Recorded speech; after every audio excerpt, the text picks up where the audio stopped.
Welcome back, everybody. Our next panel, as I announced earlier, is Politics and Art, Curating Difficult Knowledges. Our moderator, Shukla Sawant, panelists Avni Sethi, Gayatri Sinha, and Shuddhabrata Sengupta. Now, I have permission of the panelists to cut short their bios. Please cut mine even shorter. And by the way, Shuddha's saying to cut his even shorter, his bio is one line. So let me see what I can do there. Okay, so starting with Shukla. Shukla Sawant is a visual artist and professor of visual studies at the School of Arts and Aesthetics, Jawaharlal Nehru. That's done.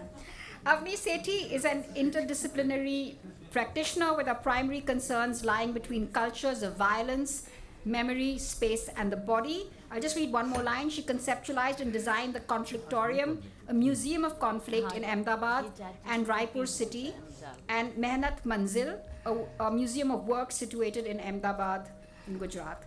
Okay, Gayatri Sinha is the founder and director of criticalcollective.in, a knowledge portal on Indian visual culture. We know that she's curated a number of shows and contributed to a number of publications. And finally, Shuddhabrata Sengupta is an artist and curator with the Rux Media Collective. And with that, I will hand over to Shukla to take you through the session. Thank you.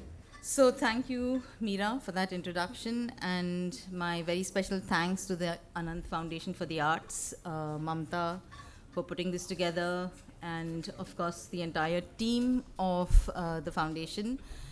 This is a very crucial kind of a platform. This is the second edition of the forum, and I can't thank you enough for putting this together, because we rarely get to talk to each other or even engage with ideas from curators in other cities.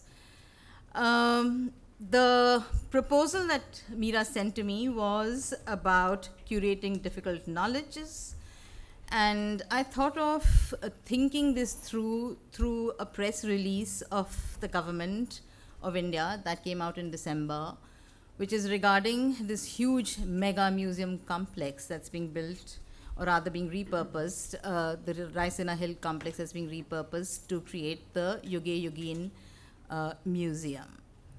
Now that press release is quite interesting, because if you start unpacking it, it suggests that this new repurposed complex is going to align itself with the template that was created by the Louvre Museum, and that there is going to be some kind of a temporal unfolding of the history of India through artifacts that were collected largely during the colonial period. Many of these objects are housed in site museums across the country, and of course the largest body of work resides in what is the old building of the National Museum, which is on Janpath, and that building is again something that's going to be pulled down, or so one hears.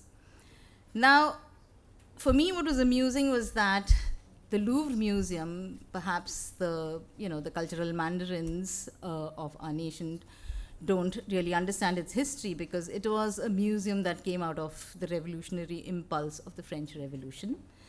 And the objects that came to be placed in that museum were objects that had been collected by aristocrats and the institution of the church.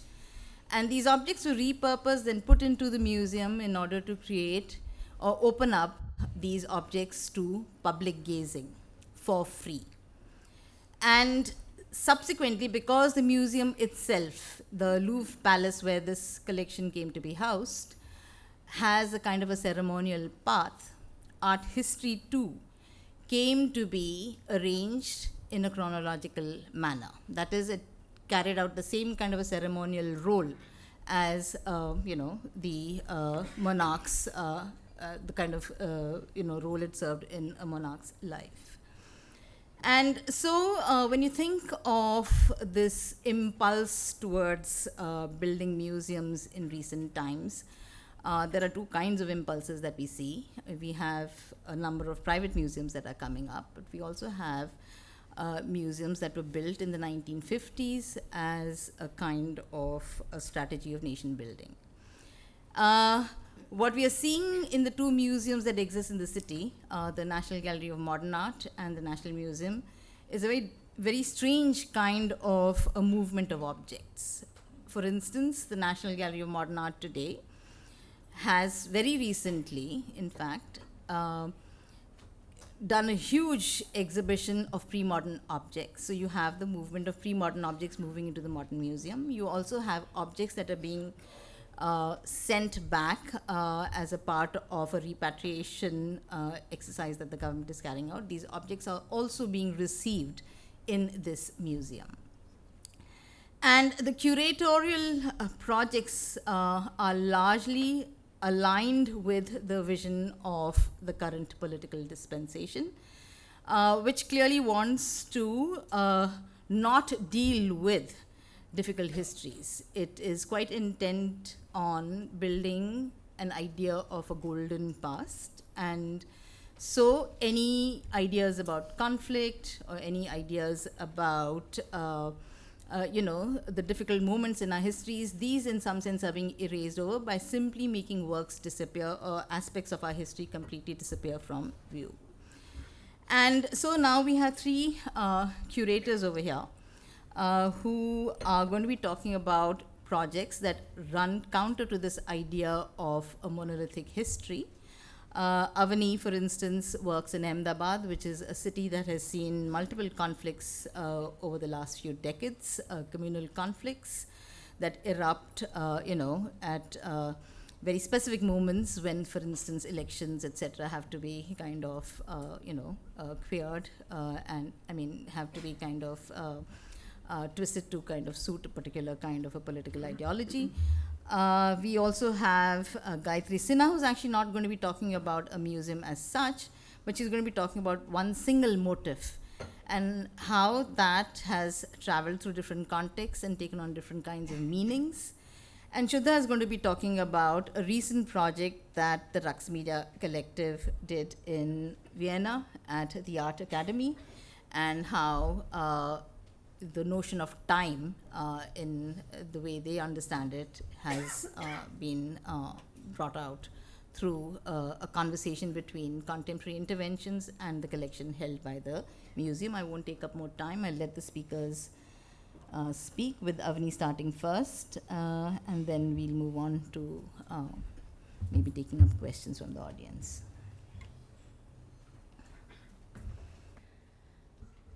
Okay. It's always a bittersweet experience to come to Delhi and be speaking in August gatherings. When we first started thinking through how do we deal with our immediate realities that other parts of the country were not interested in taking very seriously, and I'm taking you right back to the year of the Lord, 2002. I continue to struggle with how do we reckon with the methods of what seemed at that point to be really the peripheries of discourse.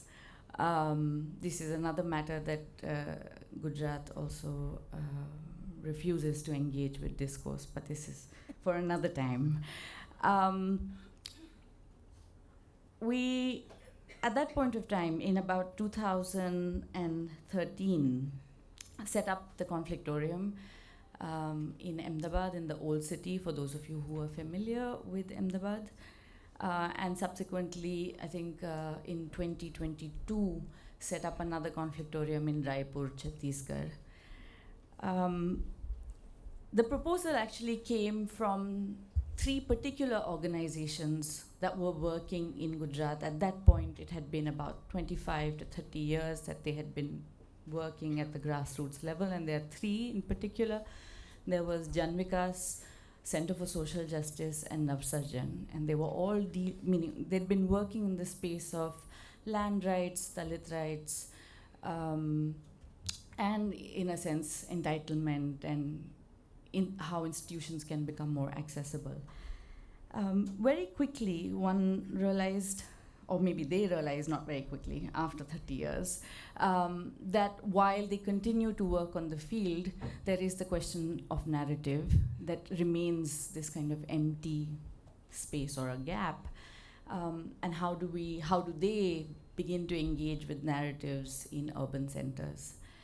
That's really when I joined that conversation, and as a result of many people passing by the conflictorium, the conflictoriums were born. And I remember the initial impulse was to say, why don't we do Center for Art and Conflict, which was the natural impulse of a civil society-based organization to centerize everything. And luckily we said, no, we are actually really interested in taking on the museum as a nomenclature head on. And this is because we said we have actually only two spaces available where narrative building or other narrative manufacturing is happening and being disseminated. One is the textbook and the other is the museum. And we have very little influence over the textbook or even access. So the museum seemed like it was a more probable construction to rethink.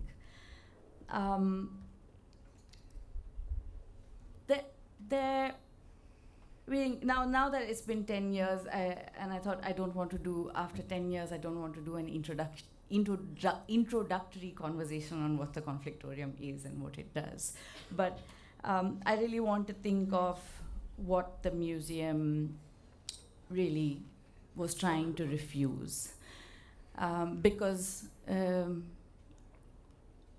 we were being questioned saying, are you a museum at all? And I remember seeing a slide on Nayantara's presentation saying, what is a museum? And we'd go the long journey and come right back and say, but what is a museum and what can be held in a museum? And we arrived at an understanding that we are not here collecting artifacts of violence or trauma in any way. We can't. And so therefore maybe the museum is in a sense a resting place for ideas primarily. The conflictorium ended up becoming something like that. So after we set up these two conflictoriums, there were a couple of other organizations who were getting interested. You see, the civil society, every time it's reaching a kind of landmark like 25 years, 30 years, they either want to do a book or a film on their journey. And for once they said, no, maybe we want to do a museum. And so then in 2022, Mehnat Manzil was set up as a museum of work, or a museum that looks at informal labor. I think one of the things that became so primary in our practice as a bunch of people who are thinking about what can the museum really do when we are not centers of power. And I'll tell you a little anecdote. You know, I came to Delhi first as a student at Ambedkar University. And I really thought of myself at that point of time as a small city girl. To only sort of 10 years later not be able to claim that self-image at all, because I'm not from that small city anymore. I'm probably from one of the most powerful cities in the country at this point of time. And what this most powerful city does and then proposes to the rest of the country is to engage with spectacle very, very seriously. Our polity was built around spectacle after another. So we're really busy as a citizenry to consume this spectacle, reproduce it, and if at all, even respond and resist as spectacle. And this is not very productive, because the issue at hand, they are not spectacular at all. And I want to show you exhibition that we did at the conflictorium in Ahmedabad called Spectacular. It's a 4-minute video, and this is the longest. I promise the other ones are shorter, but I want to just take you through, and so you also get a sense of what the materiality and the space actually looks like. It's a physical space, but what are the kind of impulses that this exhibition was what happens when the discomforting flickers that light up lives are put together in one place? Does it transpose us to an exalted world of subliminal harmony? Or does it discomfort us to rethink and readjust our visions to the realities around?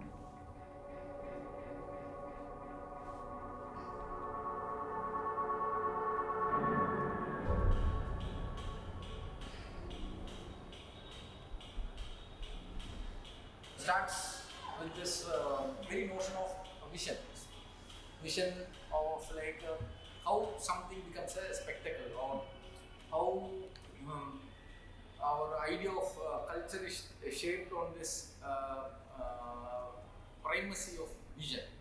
That is why we title it as spectacular. What is produced and reproduced as spectacle in our culture? So the idea of the show was to understand this spectacle and to question this spectacle through light. The show tries to create that discomfort of like not able to consume a spectacle, or whether at all spectacle is consumable. How certain consumeristic ideas are put into our minds, or how we start consuming anything through this creation of spectacle.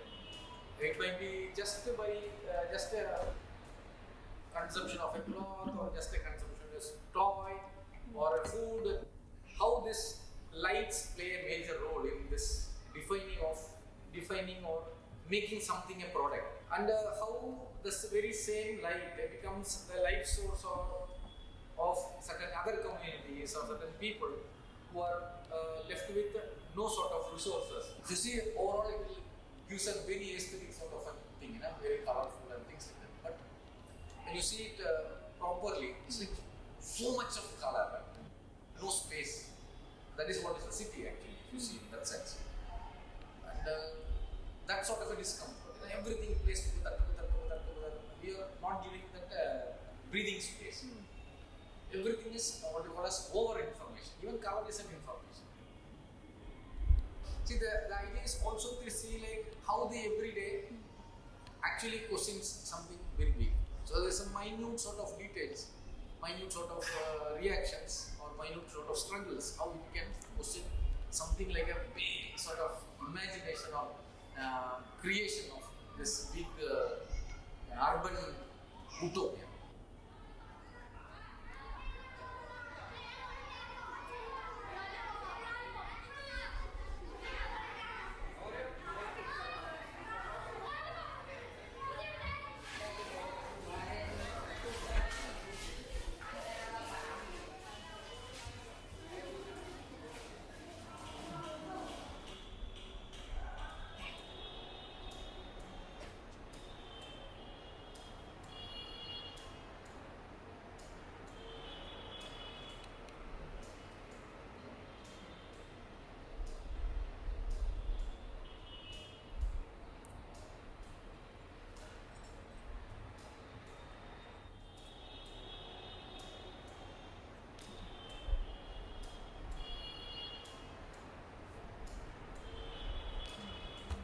You know, one of the things that happens when you have a museum or a space like this in the old city is to very quickly fall prey to an instinct that gentrifies the area around it.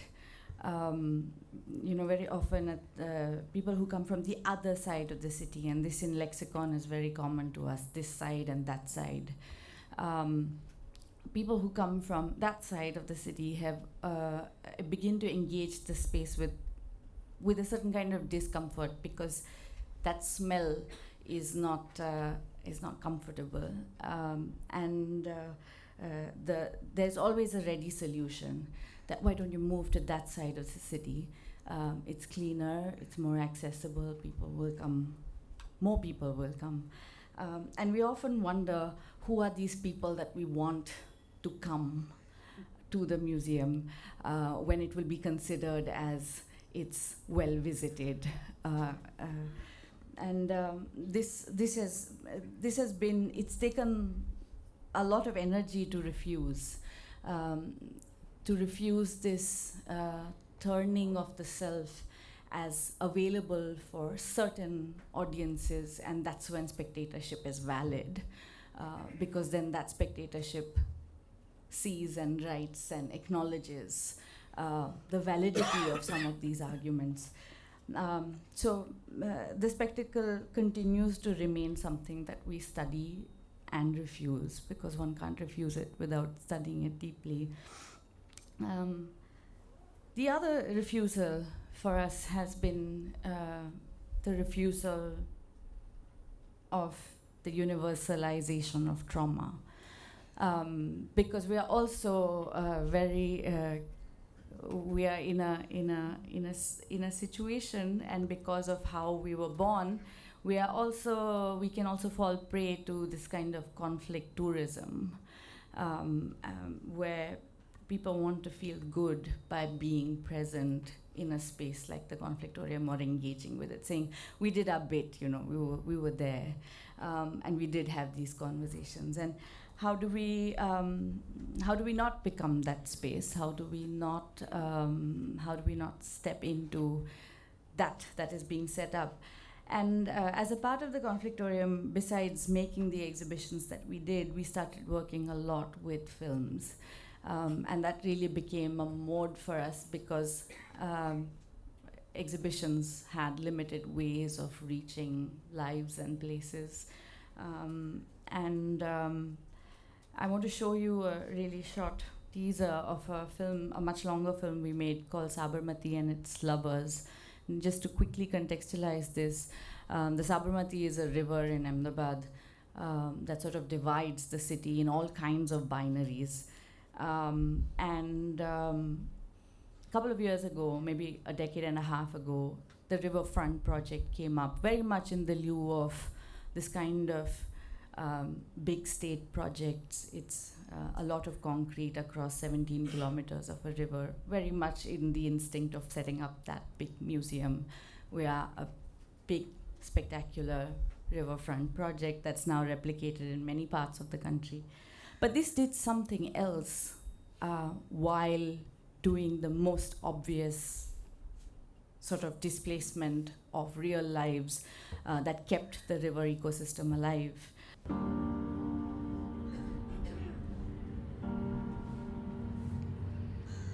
We have a special relationship with rivers. It flows from some other place and holds the promise of taking you along with it to someplace new. Civilizations have been built beside rivers.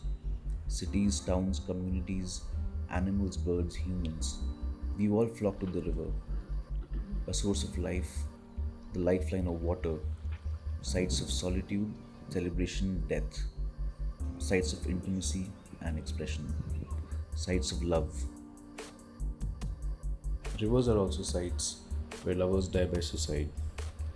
It would seem as if rivers offer them something which they don't believe they have in life. Why do lovers die by suicides in rivers? And why has the number of such lovers increased alarmingly over the last 5 years at the Sabarmati River in Ahmedabad? Has the life of lovers always been fraught with such violent relationship with rivers? Or has something changed in the language of the river with which it speaks to them? What does a river mean for lovers? What does it mean for the state we live in? What is the story of Sabarmati and its lovers, their state, their life, and their depth?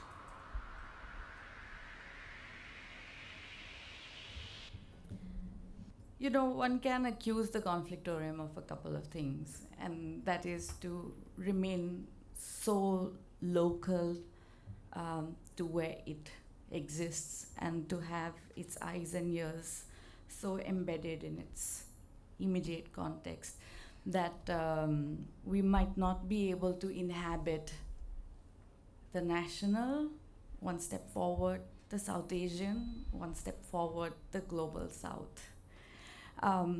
This kind of, and there is, of course, a push and a pressure to inhabit all these categories, because for how long can you remain local? You must respond to all the abstractions of trauma, because it's true that what occurs here also occurs there, and what occurs there occurs somewhere else. This is true.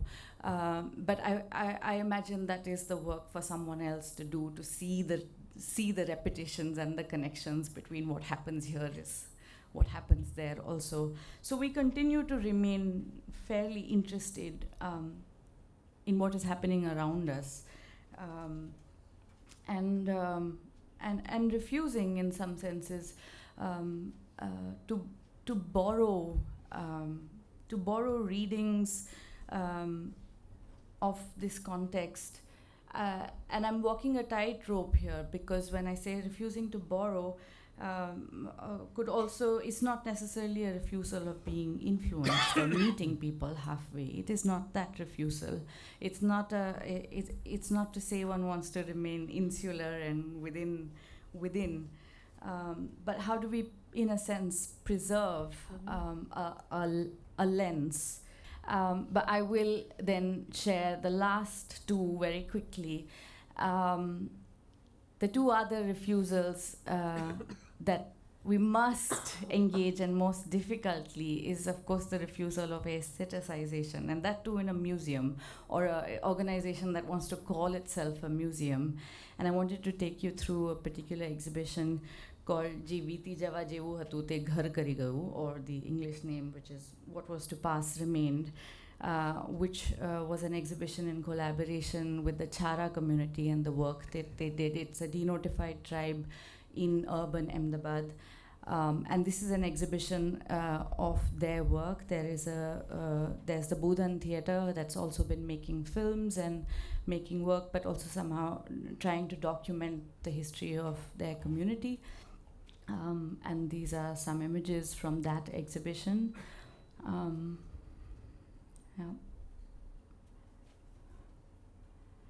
This was also just after COVID that this exhibition opened, and it's also interesting that it was them that were very happy to begin an exhibition or be in space together, because they were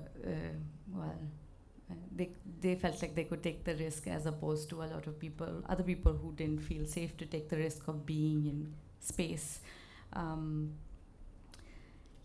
just very quickly, the last one, which is to me an important one at this particular juncture where we are standing, and Santosh and I were talking about it just outside on our cigarette break, is to refuse certainty. And that's the thing about institutions, right? They present themselves and occupy a specific given, which is that we will continue to exist, and let's work backwards from there.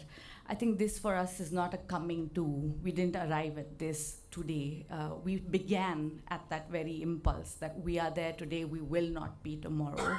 And that every day that we can exist and think and do is an extra day. And just the kinds of circumstances in which some of this uncertainty is also produced. यात्रीगण कृपया ध्यान दें, ये area CCTV की निगरानी में है। यात्री अपने सामान की रक्षा स्वयं करें। अपरिचित व्यक्तियों से खाने की चीज ना लें। किसी भी आकर्षक, अनजान, लावारिस सामान से दूर रहें। उनमें विस्फोटक पदार्थ होने की शंका है। यात्रियों से निवेदन है कि वे तुरंत रेलवे पुलिस या अधिकारियों को सूचित करें। Attention all passengers. Following announcement is for your own safety. This area is under CCTV surveillance. Please take care of your personal belongings. And I'm just leaving you with that thought, because this is very much the everyday reality of all three of these museums. On narratives being highly surveilled through multiple modes, some notional, some very real, some through bureaucratic means, some through intimidation. And how much of the capacity to refuse gets diminished every day while one is operating under this kind of surveillance. And I'm going to leave you with that thought.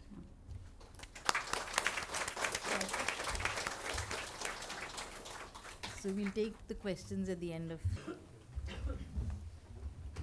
While we get set up, I just wanted to say that my primary objection to the new museum that is constituted is grammatical. The word Yuge has no meaning. Yugin means within an epoch. So if you say Yuge, it means an epoch within an epoch, and it's Yuge Bharat Rashtriya Sangrahalaya. It means that the entity called Bharat has been an epoch within an epoch, which is a statement that makes no sense, but that's part of the course. So, thank you. Okay, I changed this at the last minute.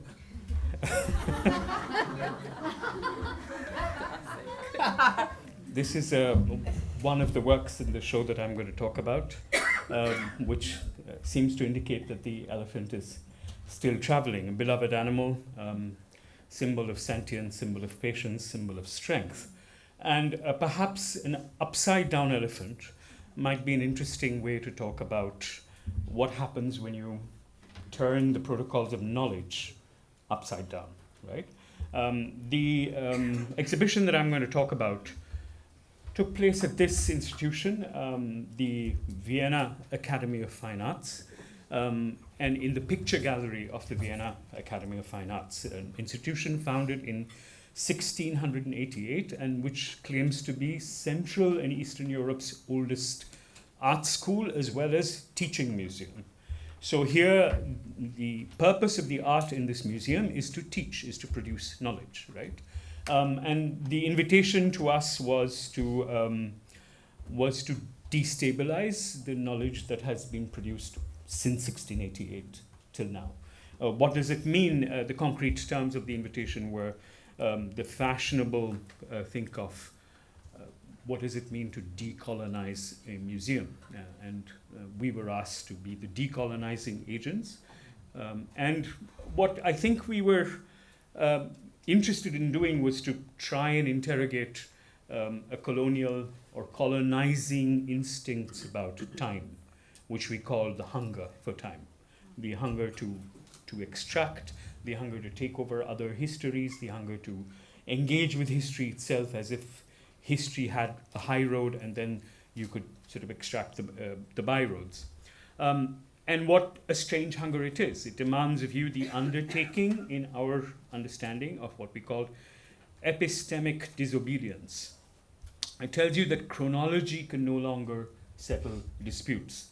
The world is a more complicated place than all our atlases, and books can make room for, history books can make room for. And this is, therefore, appropriately the book of the exhibition, which is a multi-layered object. It is punctuated by all sorts of processes. It's punctuated by statements, it's punctuated by questions, and it's punctuated even by different forms of paper, and has this kind of ring binder folio feel, which makes it more of a manual. That rhinoceros, by the way, is the one that followed soon after the Rembrandt's elephant. It's also an early gift and was then lost at sea and reconstructed from memory by Hieronymus Bosch. So the world is more complicated. Art makes place for new infinities hidden in passing moments, armed with secrets and riddles. The encounter and confrontations that we stage between Academy's collections and contemporary art unravel the fault lines, encourage eruptions, centuries scramble. So the exhibition itself was produced in 11 scenes and a prologue and an epilogue. 10 scenes were on view at the picture gallery of the Academy of Fine Arts. The 11th scene was in print. It was in the book. So in a sense, the exhibition continued on to the book. There were not illustrations of the objects on view, although there were some of those, many of those, but there were also artists especially committed or commissioned to produce works for the publication of the exhibition, which was the 11th scene. And if colonization turns every place as it enters into so much space that can be occupied and carved and dominated, then a decolonial imperative, at even a bare minimum, must necessarily put a granular sense of place back into the abstraction of space claimed by the museum and the academy. This is not to privilege place as provenance or origin, some elsewhere, some exotic elsewhere. Rather, it is to make place act as the setting for contagion, intimacies, and all sorts of unexpected encounters between objects like the elephants traveling in different but intersecting orbits. To put in place in this sense is to set in motion. Installing this exhibition is like turning the ignition. Once it opens, ideas and questions must begin to move. It was also to call attention to colonized histories that are often forgotten. For instance, there are colonial outposts of Europe within the Northern Hemisphere, within Europe itself or within the Americas. For instance, Greenland, much in discussion these days, as one new imperial power wants to recolonize an old colony.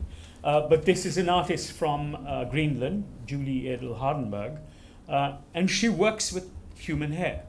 And what was interesting for us was to actually counterpose this object, working with human hair, pointing to the incredible sort of genetic mystery of the Greenlander population, because it's one of the oldest populations to have genetic diversity, with another fragment of human hair of the artist Hieronymus Bosch that is a part of the Vienna Academy of Arts teaching collection. So you had two strands of human remains, human hair, that became a way of talking about what happens when history gets hairy, I guess. So technically the word "d" in English grammar is what is called a derivational morpheme prefix, by means of which the fragment "d" indicates a change in the meaning of the word by way of decrease, decline, or removal. So when you decolonize, are you also, decolonization is a much favored word of the regime that rules this country now. They want to decolonize everything. They decolonize the Indian Penal Code to produce a much harsher law. So in a sense, decolonization can mean also reinscription of power. So what happens, for instance, when the imperatives to annihilate caste or decaste and decolonize collide with each other, because they don't always sit nicely and comfortably, right? And to do that, we had to look at lots of objects in contexts that were not as exhibition articles, but as sort of part of the archival repository of the museum. So we had to unpack, interrupt, annotate, superimpose, and take other aberrant stances and moves. So one major strand in the exhibition that had to be undertaken was the fact that there are these plaster casts. Like all European museums and many museums elsewhere have plaster casts of body parts from which you learn how to draw. That's primarily also to save the fact of having live nude models in very cold days. You have to sort of crank up the heating and so on. So if you have a plaster cast, it doesn't really feel very cold. And these plaster casts have a history. The plaster casts in the Vienna Academy were produced within the basement by a father-son team who used to pick up the sort of errant, itinerant street people of Vienna and give them a little bit money so that they could sit and then be covered with plaster, and then those plaster casts, and would be asked to undertake sort of heroic classical poses. When the First World War happened, they found another source for this, which is Indian prisoners of war, who were in Vienna at the time, quite well looked after. But then they were also part of the plaster cast. We found a film of this process being done. So that became an exhibit. And the plaster casts themselves were produced were arrayed, and I'll talk about this later, what they were in juxtaposition with.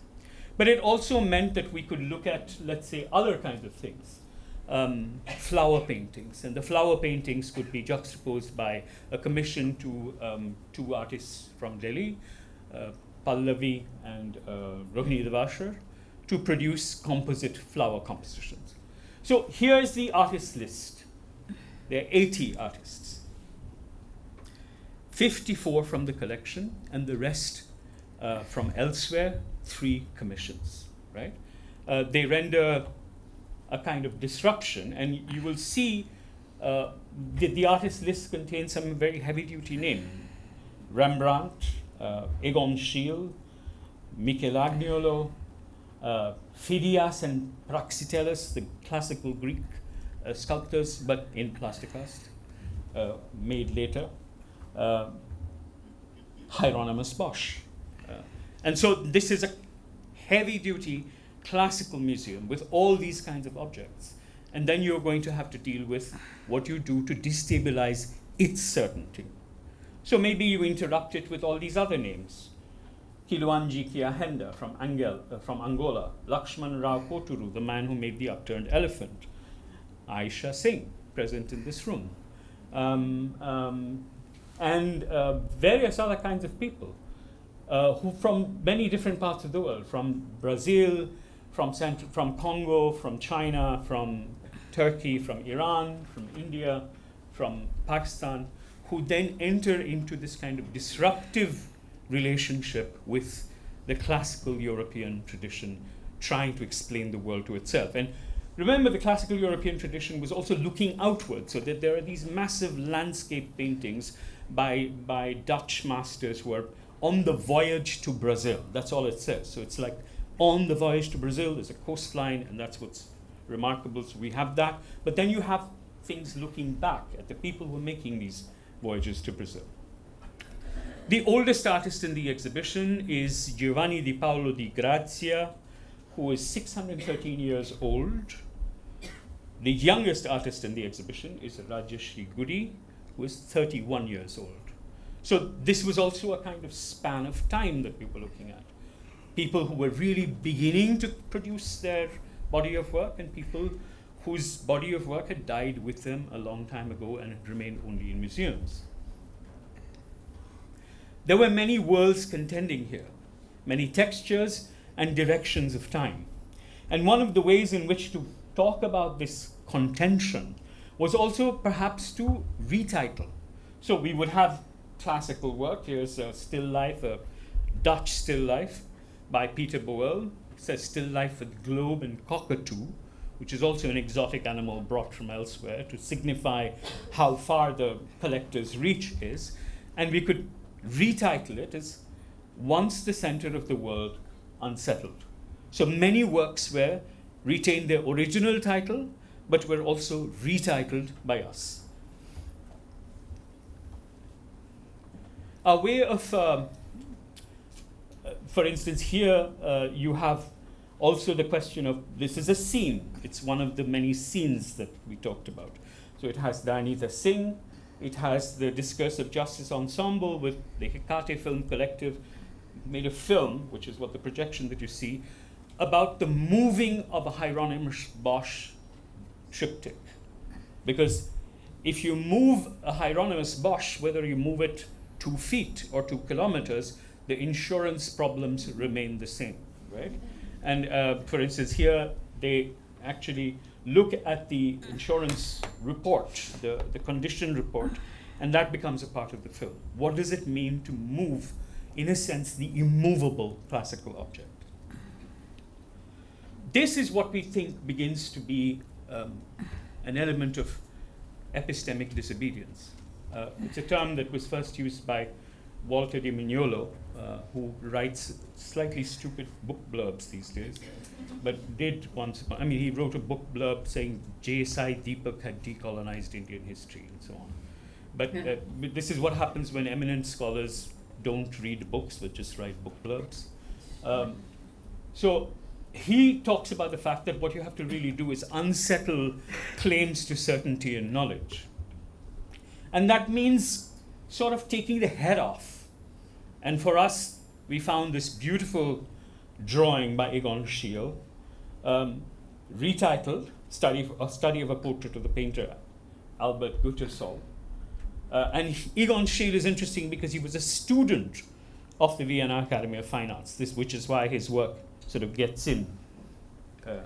Along with, he would have been a student much before another illustrious non-student, Adolf Hitler, who got refused admission twice. So the history of the world would have been very different if Adolf Hitler had been a bad landscape painter, right? Maybe he was always a bad landscape painter. But here, Egon Schiele, a headless man, offers a conundrum: cessation or finality, or being far from finished. So if you look at history and see all histories as unfinished propositions, then is it something that got interrupted, or is it still in process, in motion, waiting to be finished? And this produced this contention of different histories was an interesting task for us to think about in a city like Vienna, an erstwhile imperial capital, now the capital of a very small and more or less insignificant Central European country, right?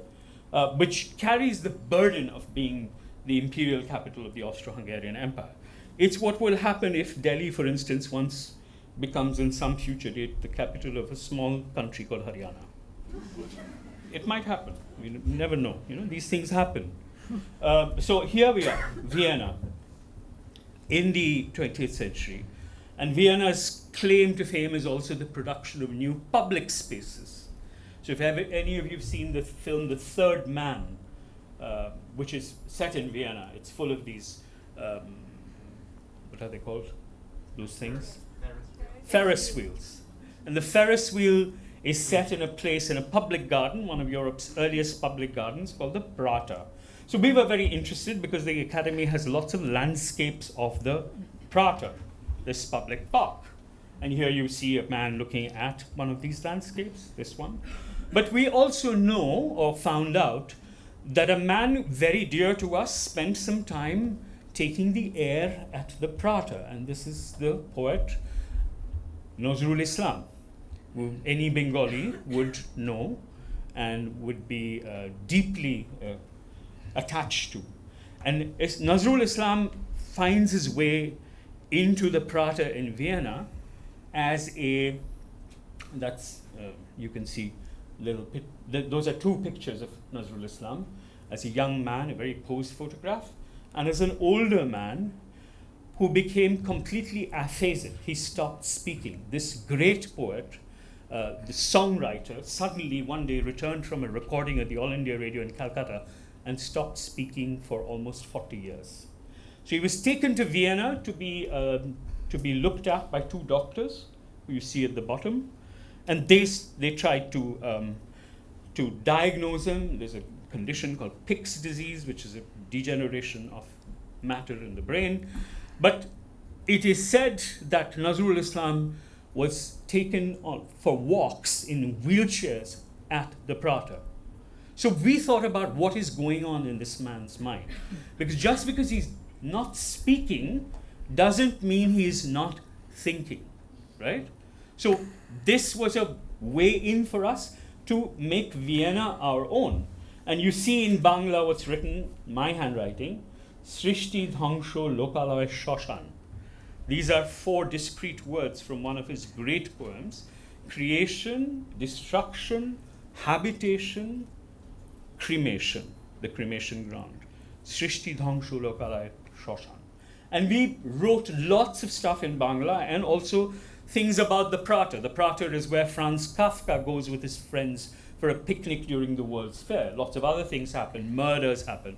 So there's this was one of our interventions in the exhibition. Do you think Viennese, you know Vienna? But yes, here is this man, silent, aphasic, comes from faraway Bengal, is wandering in the Prater in a wheelchair, and maybe he's thinking all these things, and they are left untranslated.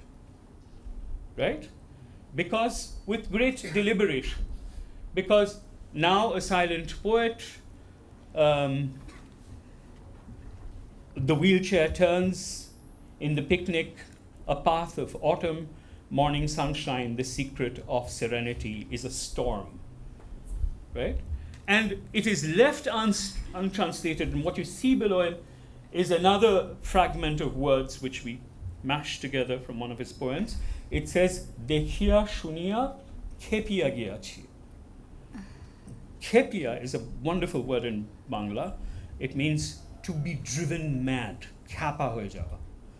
Dekhia Shunia Khepia Giachi means I have seen, I have heard, and it has driven me crazy. Maybe he's thinking about the entire 20th century, right? So here in Vienna, a poet on a wheelchair, silent, through Rux Media Collective, being asked to think about the entire 20th century. And that may be something what epistemic begins is. How much more? We'll have just 10 minutes for the discussion if you end now. Okay, we'll end now. Yeah, okay.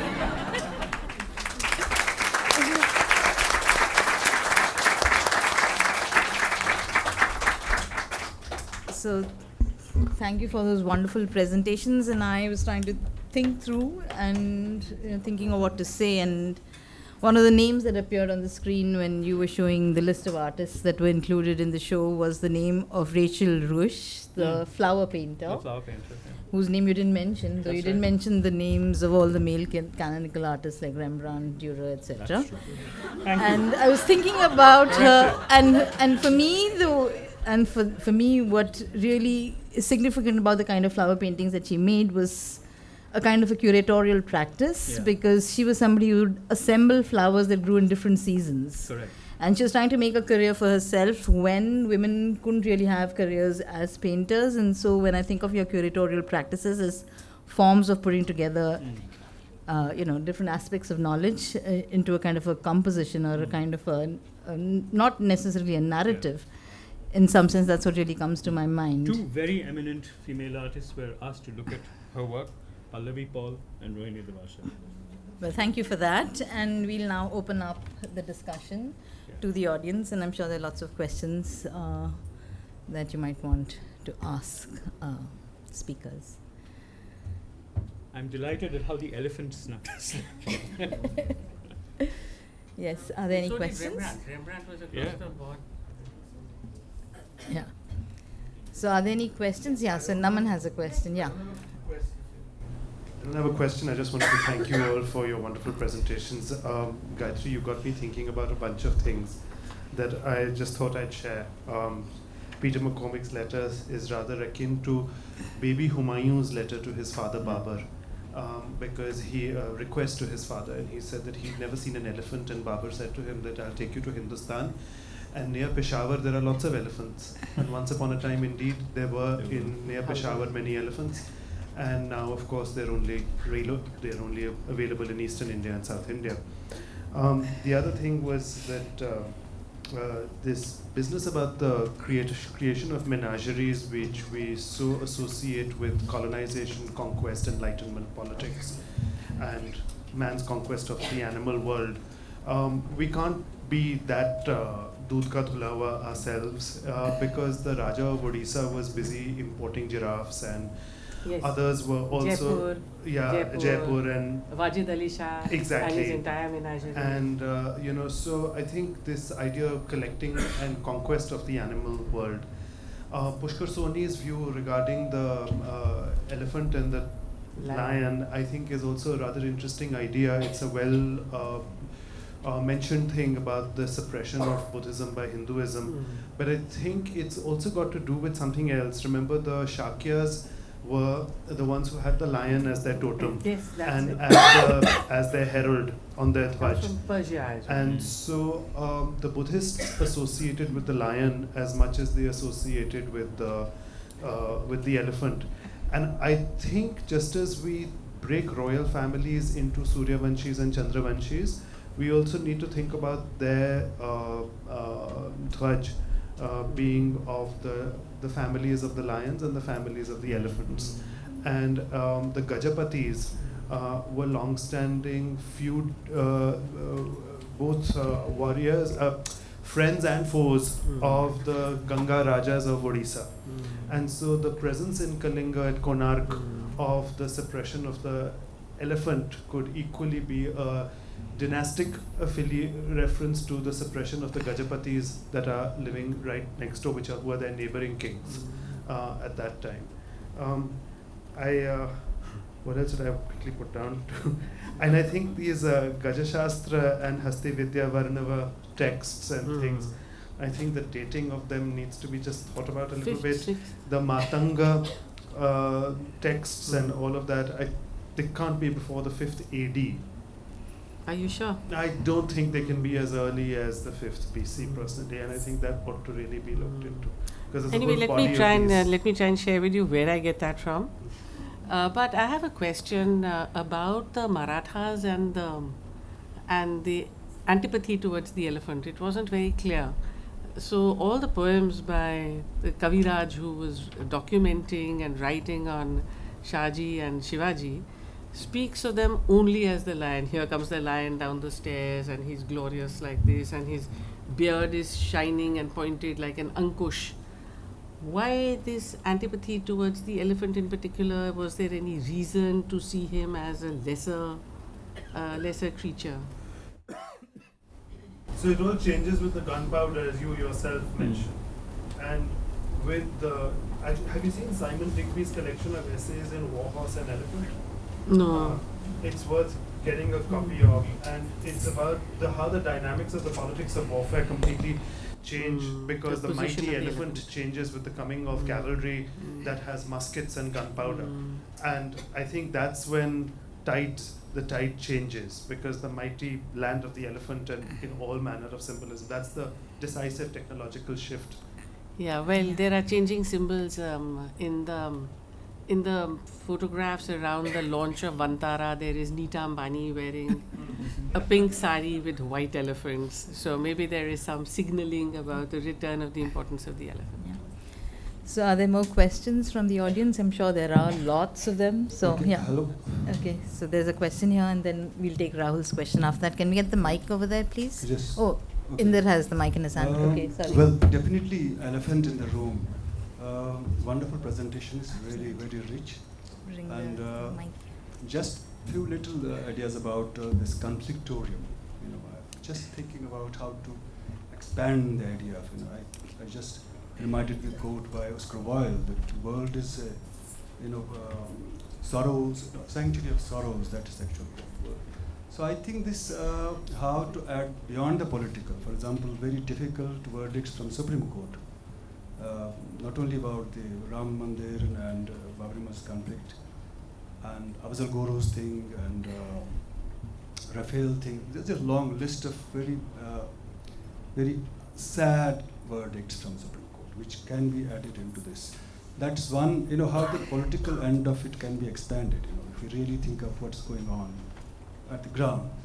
The rest is that about psychological work. For example, what George Bataille or Marquis de Sade or just, some difficult texts which can include it into this difficult knowledge thing that can be added into this conflictorium to really give it a deep immersive idea of expand this area not only as a sad place but a very rich place. It's actually absolutely not a sad place. I wish I could bring some of the energy of the space here. But I think one of the things to think through for us has been, what do we do with mediatized time and the urgencies that are produced by the political and the media landscapes? Do we as practicing artists, thinkers, museum people want this time to dictate how we imagine time? And we've refrained so far, and we're hoping that we can see time differently in that sense. Yeah, thank you. There's a question here. I had a question about decolonization. I was wondering, and this is not to attack anybody, but to say that how are we going to decolonize when we are so relentlessly post-colonial? And our generation, younger generations are coming up against this wall that we've discovered, which is basically no matter how you hack it, you are hybridized, and you cannot reach that state of decolonization, that you are somewhat post-colonial, no matter how you hack it. So there is no pure state to return to, which fascists would like, and there is no other solution that I see. But what I noticed in generations prior is that not only were people it's what you were born into, so there's nothing you can actually do about it, but there's a lot of post-coloniality that's also celebrated. It's in the way we talk, it's in the references that we use, it's the books on our shelves, it's everything that constitute like our existence. So I don't know how we go to Vienna and we try to. I mean, I'm not saying that you're not. It's important to do these things, of course, but I wanted to know how do we really like decolonize? What is the way forward? No offense, just genuinely asking. No, that's a great question, and there's another question here. I think there's a hand raised over here. We take one more and then we need Maybe just the two quick questions. Yeah, okay. Both of you just speak into the mic so that all the questions can be addressed together. So, thank you so much, Sudhu. Your presentation was fabulous. I just want to ask you something. How do you ascertain mapping of knowledge or knowledges that disseminated or ran through the long list of artists, representing a huge span, long decades, I would say. And how do you, intersect knowledge? How do you see knowledge formation and how you render knowledge formation into escapism? Into escapism, with escapism. Okay. And you try to, you endeavor to alter sort of information into knowledge or vice versa. And one question for you, what you mean by narrative manufacturing when you use this term manufacturing? Recently I heard, I read Ravi Sundaram, he says we are no more narrative consumers, we are information citizens. So how do you, make distinction? Can you just give the mic at the back, Rahul? Knowledge. Yeah. Naman, it says 4th century BC, 5th to 4th. Okay. Various libraries. So what fascinated me was like that Shuddha's presentation and the thing that he shared where he was retitling the things, the already existing archives and the artworks that he might have taken from most of them were from the history and the past artists. So I was curious to just reflect upon the thing that how the curatorials, they do create new knowledge and how they become a means of new knowledge production. Not just merely the collecting the things and just archiving the things, but how new information, how new knowledge can build up through curatorials. So I remember that, like for instance, during the time of Raja Ravi Verma, when he was producing the new imagery for the Hindu gods and goddesses, that was the moment when from the mass consciousness or from the mass memory of the Hindu Indians, the ancient imagery of Hindu gods and goddesses was almost vanishing out. The one which was present in the ancient temples. And in contrast to Raja Ravi Verma, if we presently see the work of Raja Ravi Verma as archived today, we are more close to the new developed imagery. Recently, if you have seen the image of the Hanumana, in a very aggressive, with very aggressive emotions, you might have seen it at the back of the car, the red stickers, that thing, and the gods becoming more masculine, जैसे कि just अभी वो gym करके आ रहे हैं and they are just ready, eager to fight, you know, that kind of imagery. And when we compare this present imagery with the imagery that was produced by Ravi Verma, then comparatively you find it more serene and subtle, like मतलब इसके comparison में you find it well justifiable. So how these processes or these new knowledge generation can be produced within the curatorial practices. That's quite interesting. Okay, thank you. So lots of questions, and I suggest maybe you take up the one on missing, and you take up the one on iconography. Would you like to go first? Oh, I mean, I'm happy. Okay. Go ahead. Thank you. I think some of the strands in the questions are related.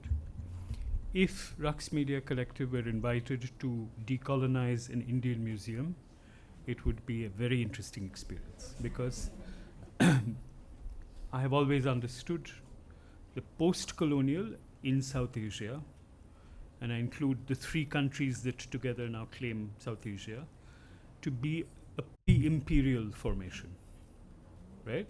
Because we are citizens of republics that actually, in their unconscious, want to be empires and want to be seen as empires. So the problem of the post-colonial is not what happens after colonization ended. Because if you look at our legal frameworks, the colonizing impulse has not ended. In fact, it is probably accelerated much more.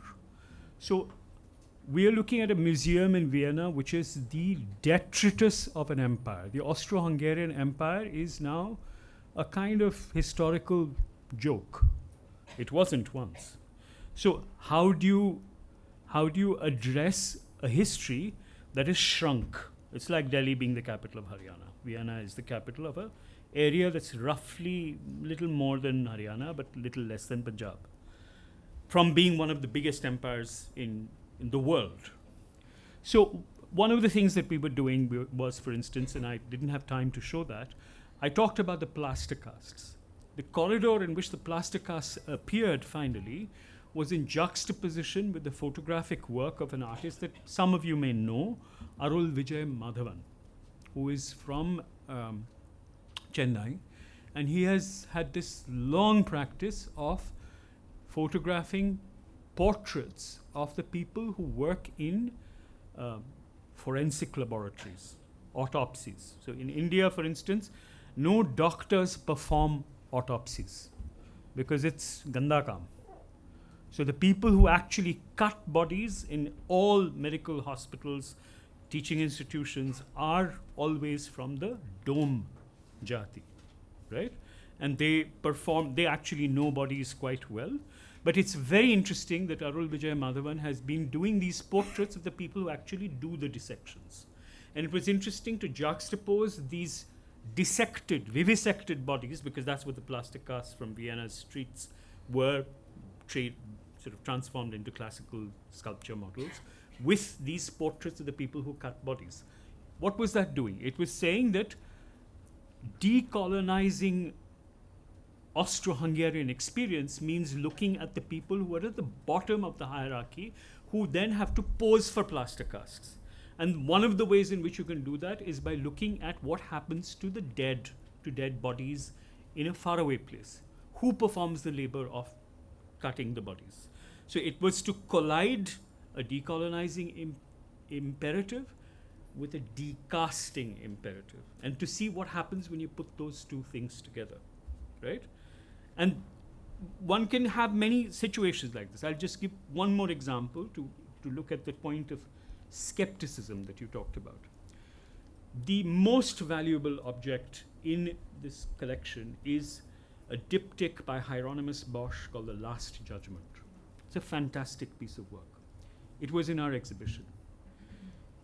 I wish I could show it right now. I may later to you. What we did was we shut the doors of this diptych.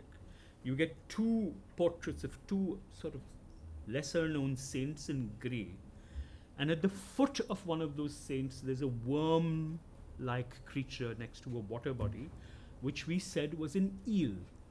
And we talked about an eminent Viennese resident, the to-be Dr. Sigmund Freud, who spent his 19th year dissecting 450 eels in the small town of Trieste, which was the Austro-Hungarian Empire's only naval post. The Austro-Hungarian Empire had a navy just for one little town, Trieste, which is on the Italian coast. He was dissecting eels to find out the mystery of the sex of the eel. Because you can't tell by looking at eels whether they're male or female. You could say for the rest of his life that's what he was doing, right? But the point is that here is this beloved work. And we said, all you need to do is shut the door.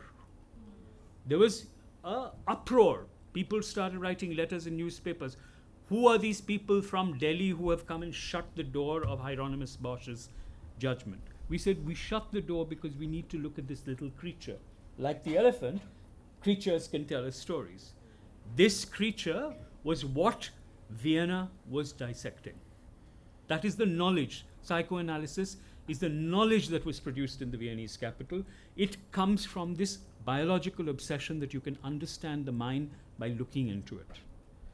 On the other hand, you have a poet who is eloquent, who turns silent, whose mind you cannot understand. So there are two imperatives of knowledge production. And I think that what interesting thing about a museum collection is that if you dig deeper for the elephant, you will find it. You will find the things that lead you to a situation where skepticism can blossom like a flower.